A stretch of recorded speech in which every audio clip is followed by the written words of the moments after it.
Shitcase Cinema. On the Shitcase Cinema. Oh, it's the Shitcase Cinema. It's not your friend we have to stop. The mirror is using her. Oh, it's time to look at something really low down in the barrel with that classic gem called Mirror Mirror. Never heard of it? Haha, neither have I. It sucks, so I'm going to give it 1.5 out of 10. Now, I got Mirror Mirror for 75 pence along with 3 other bona fide classics with the sole intention of at least reviewing one of them, so here we go. So this is Megan and she's moving into a new house with her crazy mother. Call me Susan. We're looking for her! Susan! Now, believe it or not, the previous owners took everything from the house except for this mirror that happens to have something evil and magical about it. Which shouldn't really come as a surprise in a film called Mirror Mirror. Now, the DVD claims, a high street student struggling with adolescent problems and popularity retreats into a fantasy world which takes place in front of an old intriguing mirror.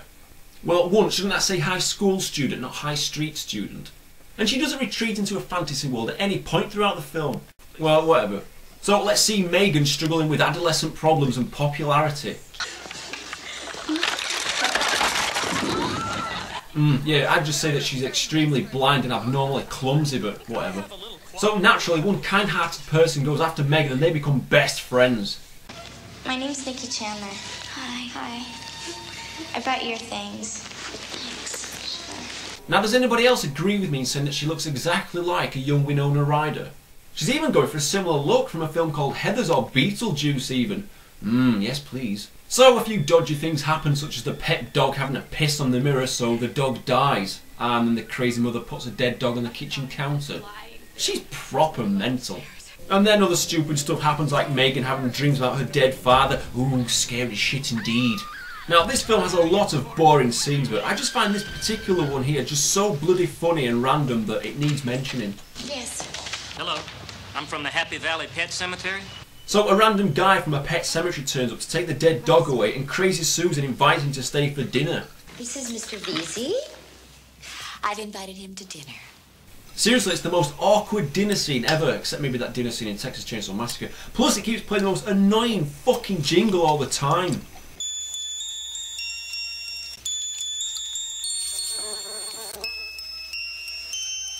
And what really makes no sense is flies keep buzzing around this guy which nobody else can see. Then he sees maggots on his food, so he tells us, I think I better go.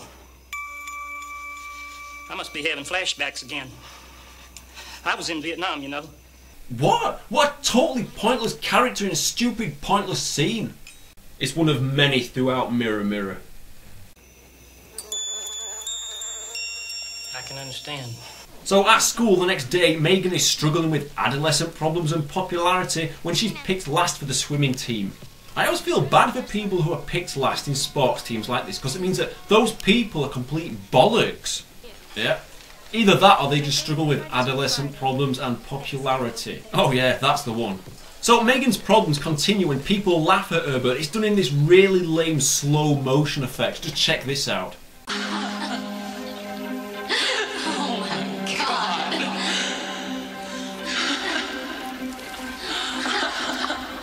Seriously, this film has no limits at all, it's a pain in my ass.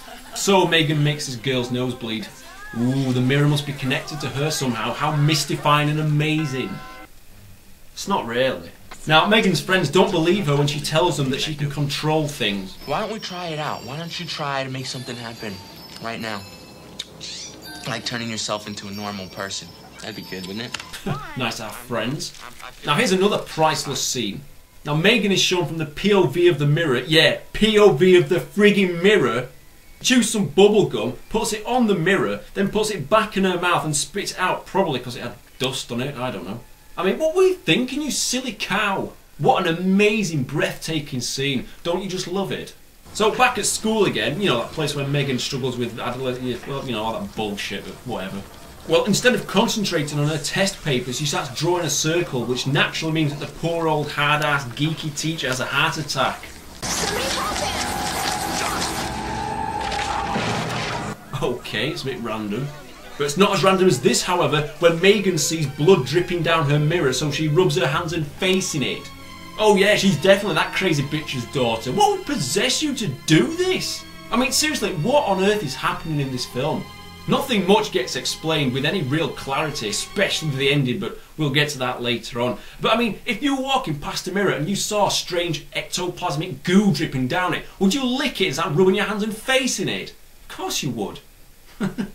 So Megan is interrupted from a blood orgy by this old bag who wants to get the mirror back. See, this old bag knows that the mirror is evil and will take over poor little Megan. She reminds me of that magic munchkin Tangina from the Poltergeist films. And hang on, where's the blood from Megan's face and hands gone? Jesus Christ, this is awful. Now, as always with films like this, you've got to have Megan fancying somebody, and lo and behold, she fancies this guy, but the main problem is, he's dating the queen bitch who hates Megan. You know, it pretty much happens in all films like this.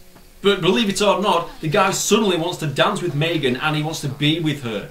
Ooh, that wonderful mirror's working its magic again. But wait, there's more, because he decides to leave when he comes to his senses. Can he just leave like that? Who the hell are you talking to? Oh dear me, just look at him fighting his scary hands in the mirror. Yeah, okay, top-notch stuff. Just kill him, for crying out loud. Then he vanishes. What? Now, do you recall the Pet Cemetery guy? He's now sleeping with Susan. Just a pointless fact. Yet we never get to see him again after this. It's like, what? Was Susan that bad in bed that they decided never to turn up again? Maybe he bored her to death with his Vietnam flashback stories and she kicked him out on his ass. Sometimes they last for a while. Oh, thank you for the dinner. Oh. Do you recall the Tangina lady? She lets herself into Megan's house, doors open, which is always the case in films. I mean, seriously, people in movies are dumb as fuck, and she messes around with a mirror. Classic. See, now the lesson from this, boys and girls, is if you enter somebody's house willy-nilly, then you'll get stabbed by a mirror. Alright? Back at school, you know that place where Megan... Yeah, you know the place. It's time for some swimming games again, and we get to see a really, really long shot of Megan underwater in slow motion, and Queen Bitch starts drowning. Then the Queen Bitch dies in the showers due to the pipes breaking. Or something. And here we go once again with more magic mirror mumbo jumbo. Control. I can stop it. Or I can start it. Yeah, she just keeps on spouting the same stuff out all the time, as well as having some heavy fixation on her best friend Nikki. You're my best friend. I need to know that you're with me and not against me. Now this epic, breathtaking movie is pretty much the only one that Megan has ever appeared in. Can you believe that? And did you know the actress's name is Rainbow Harvest? Just another pointless fact. Hell, maybe she saw the final outcome and suddenly started struggling with adolescent problems and popularity. Oh, man, I feel like slipping into a coma when I read that line. And do you know what else is odd? Try not to stare, mirrors never lie. What's that mean? Even if you don't stare directly at a mirror, it's still going to show the same reflection. Of course mirrors don't fucking lie, you gimps. Man alive. I love stupid late 80s, early 90s stuff. Moving on, Tangina tells Nikki about the evil mirror and gives her a dagger. Here, take this. Oh, don't worry, it's not for your friend. It's for whatever is in that mirror. It's a damn mirror, you old crow. What, are you going to stab the mirror with a knife? So anyway, Tangina dies. Okay, right, the mirror smashes and we can see Megan looking a bit mental. Okay. Wow, that's just... wow. Yeah. Brilliant death scene. Now, the ending is here finally, but first, here's one more pointless scene. Again. The crowd's going crazy. Mayo! Mayo! Mayo! You goon! Then he finds Nikki in the bathtub, and despite nearly drowning, she decides to drown her boyfriend and eat his mayo-loving face off. Brilliant. Then she disappears when the real Nikki appears. I mean, honestly, I don't get it. I don't get it. At all. Ooh, one more silly thing to show you before the ultimate ending. Stupid Susan pops her hand in the sink and this happens. Silly mare. Now, incidentally, I've never seen anybody use these kind of sinks in real life. I mean, why not just throw those bits of unwanted food in the bin like most people? All it'll do is clog up your pipe, or make you lose a hand and act really badly. So, here we go, the final end. It's going to be really shitty. So, anyway, Nikki goes to see Megan, who tells Nikki that she can't stop it. No! Run, Nikki! Stop it! I don't know how! Stop it? There's only one guy who can stop it. Stop it! Stop it! Stop it! Stop it! Good old Tom Atkins there.